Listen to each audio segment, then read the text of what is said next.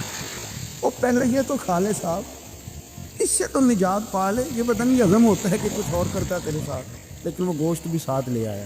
یعنی ٹیبل پہ، ناشتے کے ٹیبل پر بیٹھ کے فیصلہ ہو رہا ہوتا ہے کہ ہم نے کیا کھانا ہے، ہم نے کدھر جانا ہے. سنگیو یاد رکھو، باتوں کو سمجھو اور غور کرو.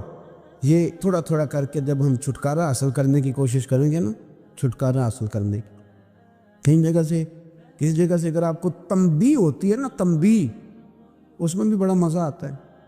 اس میں بڑا، ہمارے ایک بزرگ تھے تو ایک دن نا میں گیا تو کہنے لگے الحمدللہ آج میں بڑے سکون میں ہوں. میں نے کہا جی وہ کیا ہوا؟ کہنے لگے میں اپنے آپ کو بڑا پیر صاحب سمجھنے لگ گیا تھا. تو ایک بابڈا کے کسی آدمی سے کام تھا تو میرے ایک دوست نے مجھے کہا کہ پیر صاحب اس کو ٹیلی فون کر دے، سنا ہے آپ کا عقیدت مند ہے. میں نے اس بندے کو ٹیلی فون کیا تو کہتا ہے پیر صاحب میں عزت آپ کی بڑی کرتا ہوں پر یہ کام نہیں ہو سکتا. کہتے ہیں جب اس نے مجھے کہا نا تو کچھ بھی نہیں، تو مجھے بڑا مزہ آیا، ورنہ میرا تو نفس پھول گیا تھا. میں تو سمجھتا تھا کہ جو میں کہتا ہوں ویسے ہی ہو جاتا ہے. کہتے اس نے تھوڑا سا نا مجھے لیول میں کیا ہے، مجھے مزہ آیا. یہ لوگ نا اپنے اوپر بوجھ ڈالتے تھے، یہ تھوڑا تھوڑا پیچھے ہٹتے تھے، یہ سمجھتے تھے کہ اس طرح تو ہماری تکمیل رہ جائے گی. صبح سے شام تک اگر اسی نفس کی باتیں مانتے رہیں گے تو خرابی کرے گا. دولت کا نشہ ہے بھائی، دولت کٹھی کرنے والا کسی جگہ سیر نہیں ہوتا. حسن کا نشہ ہے، حسن کا نشہ ہے. حضرت ابو بکر شبلی رحمۃ اللہ علیہ فرمایا کرتے تھے جو تیری بیٹی کو خوبصورت سمجھ کے اس کے ساتھ نکاح کرنے تھے اسے بیٹی نہ دینا. حضرت جی کیوں؟ فرمایا حسن تو تھوڑے دن کے بعد ختم ہو جائے گا، پھر وہ اس کی قدر نہیں کرے گا، وہ تو کہیں اور منہ مارتا پھرے گا. حضرت ابو بکر شبلی رحمۃ اللہ تعالیٰ علیہ کی بیٹی خوبصورت تھی. ایک نوجوان کہنے لگا میرا نکاح کر دیں. آپ فرمانے لگے پتر تو 1 مہینے کے بعد آنا کر دوں گا. بڑی موٹی تازی خوبصورت صاحبزادی. تو حضرت نے اسے دوائی کھلائی, اسے پخانے لگ گئے. جو پخانہ کرتی ایک مٹکے میں سنبھال دیتے. تھوڑا وقت گزرا تو وہ ہڈیوں کا پنجر بن گئی. مہینے بھر میں دست اتنے آئے کہ کمزور ہو گئی. تو ابو بکر شبلی 1 مہینے کے بعد نوجوان کو بلایا, فرمایا ادھر آ تیرا نکاح کروں. بچے دکھائی تو وہ کمزور بستر پہ پڑی. فرمایا شادی کرنے لگا اسے نہیں میں نے کرنی. فرمایا یہ وہی ہے؟ کہنے لگا جی نہیں. فرمایا تو کہتا تھا مجھے عشق ہے, کدھر گیا تیرا عشق؟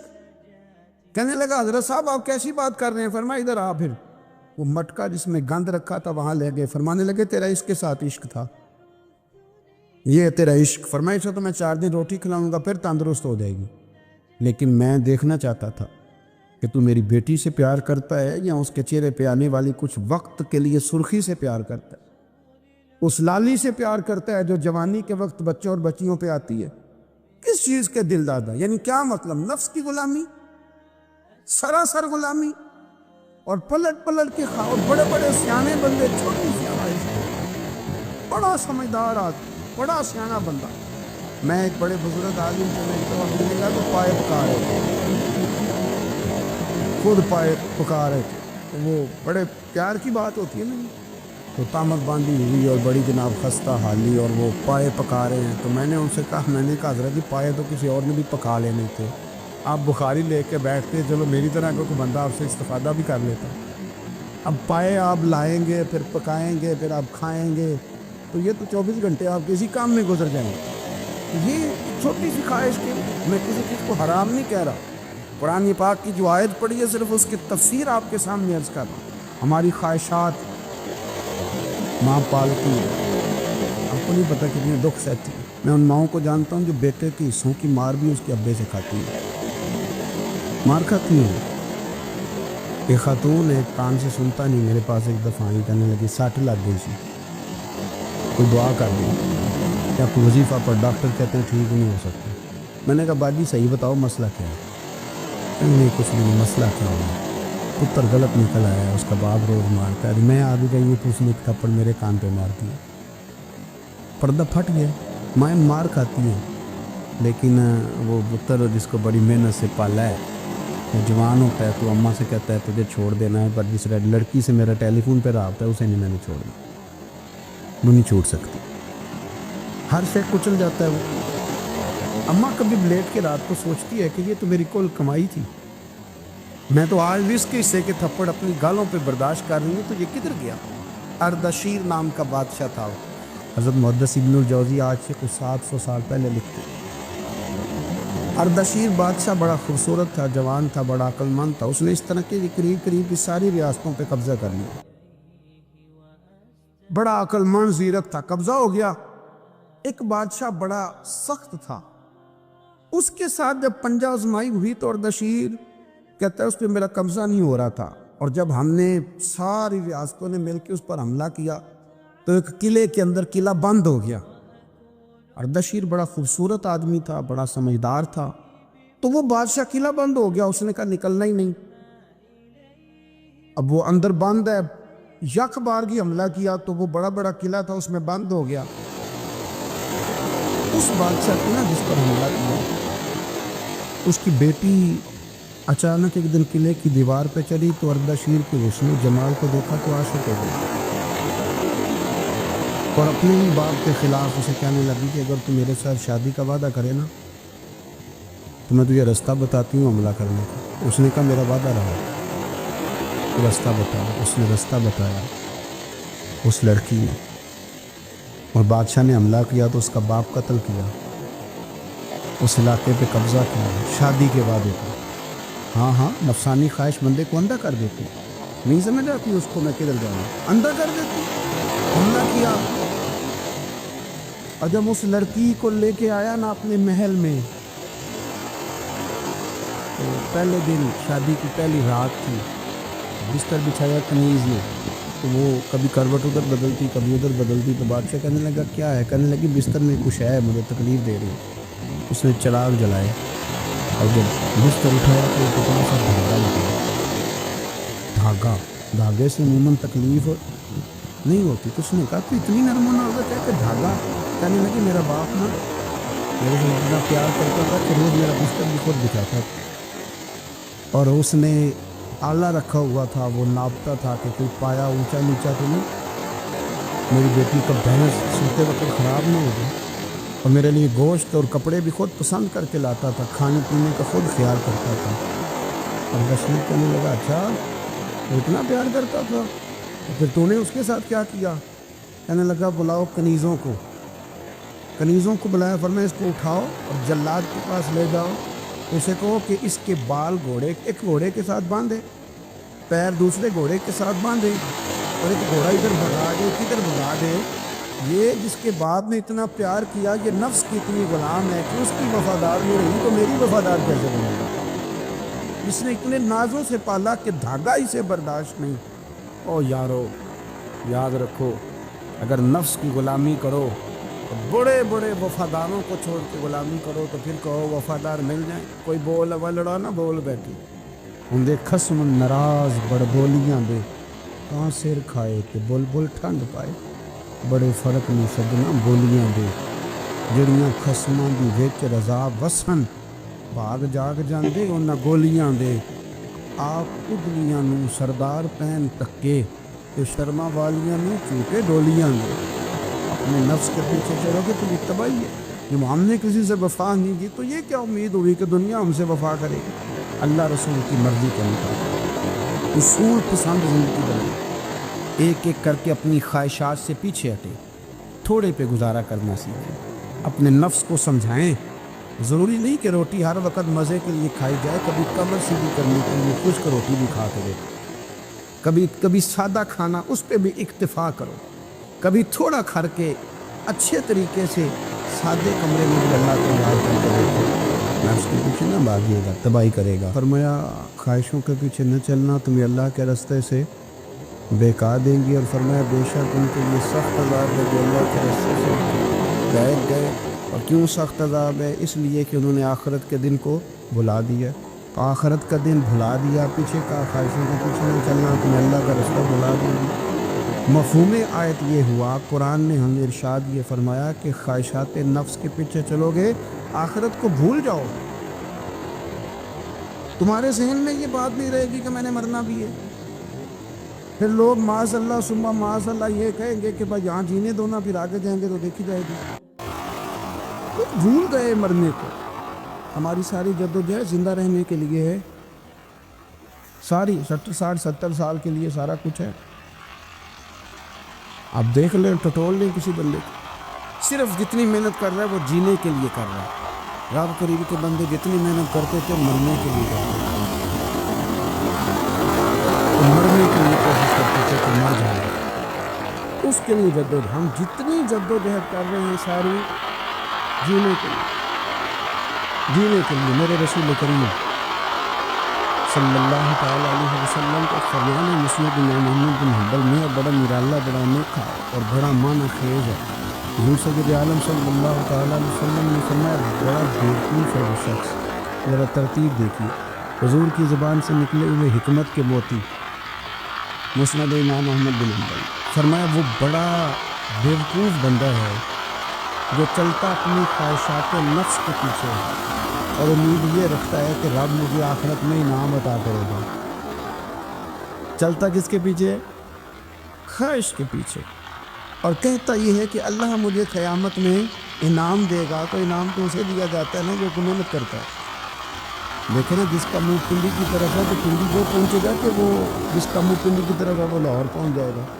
منہ پنڈی کی طرف کرنا اور خواہش لاہور کی رکھنا, منہ کر لینا لاہور کی طرف اور خواہش پنڈی کے رکھنا, تو نہیں, یہ تو نہیں ہوگا. پیچھے کی تلے خواہشات نفسانیہ کی ہمارے ہاں بہت بڑا رہتا ہے. آپ یقین کرے, میں اکثر کہتا ہوں, میں یہ کہا کرتا ہوں کہ ہمیں نا اپنی مرضی کا سارا کچھ چاہیے, اپنی مرضی کا سارا کچھ. ابا جی بھی اپنی مرضی کے, بچے بھی, استاد بھی, پیر صاحب بھی. پیر صاحب بھی میری مرضی کو ہونی چاہیے. نہیں وہ پیر صاحب ہے یا تو اس طرح کرنا کہ تو خود پیر بن جا. وہ بھی میری مرضی کا، ہر شے میری مرضی کی۔ بلکہ قرآن مجید کے 13ویں پارے میں تو رب فرماتا ہے لوگوں نے نفس کی خواہش کو خدا بنا لیا، نفس کی خواہش کو خدا بنا لیا، اس کے پیچھے بھاگتے ہیں۔ اپنی خواہشات تھوڑی تھوڑی کم کریں، زندگی میں تھوڑی کم کریں۔